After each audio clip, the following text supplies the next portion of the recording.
Islam, my life was really kind of focused on drink, drugs. The whole kind of purpose of life was just to have fun, have a laugh. And it's just a way of kind of making your life bearable until you die. I tended to kind of be in a kind of heavy metal crowd, hanging around a lot of people with similar interests, which weren't always the best company to keep. My first experience of seeing Muslims was the 9/11 attacks. I remember I was quite young at the time and I wasn't completely aware of what was going on. In fact, I ran to one of my friends after seeing the news report and I told him that the tourists had declared war on America because I'd never heard of terrorists before. As the war was unfolding and I was seeing more and more about the war in Afghanistan, I started understanding that these people were Muslims and that the Muslims were doing these horrible atrocities across the world. So from that kind of media bombardment, I started getting a strong hatred for Muslims.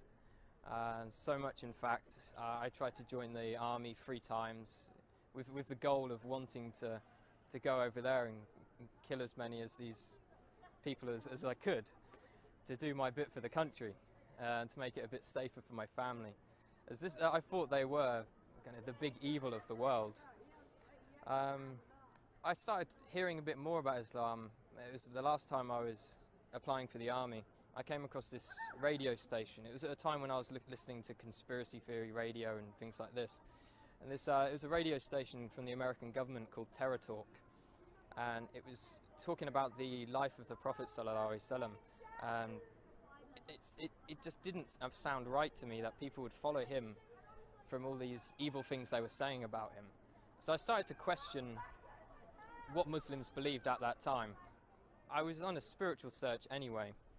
At the time I was looking into Norse mythology and paganism, and one of my friends turned to me and said, before you decide on this paganism thing, have a look around a bit more. And then I eventually picked up the Quran from my college. When I had it, I actually thought I was picking up a terrorist handbook, and I was a bit worried that MI5 were going to come after me as soon as they saw me take it out of the library. But as soon as I started reading the book, it hit me immediately. And I couldn't stop reading it. It sank deep into my heart. And as I kept continuing through the different surahs, I remember reading about people in the fire having boiling water to drink, burning their throats. And as I could read this and I was living this awful life, I could feel my throat burning, and I could feel kind of how real this thing was and how I had to change. The first day I went to the mosque, I spent all day there reading, and my mum called me in the evening and asked me where had I been all day, and I said I was at a mosque.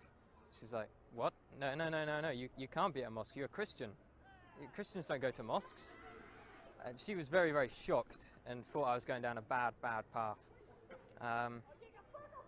That was my mum's original reaction. After a while she started to accept it. She'd done a lot of crying.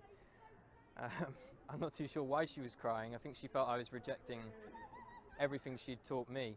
A lot of people say when they find Islam, it's as if they've come home. And that's just the feeling I get. It's as if me in the past wasn't me at all. I was being controlled by something else. Only good things have happened since I've become Muslim. My life is sorted out and I've never had so much going on in my life at one time.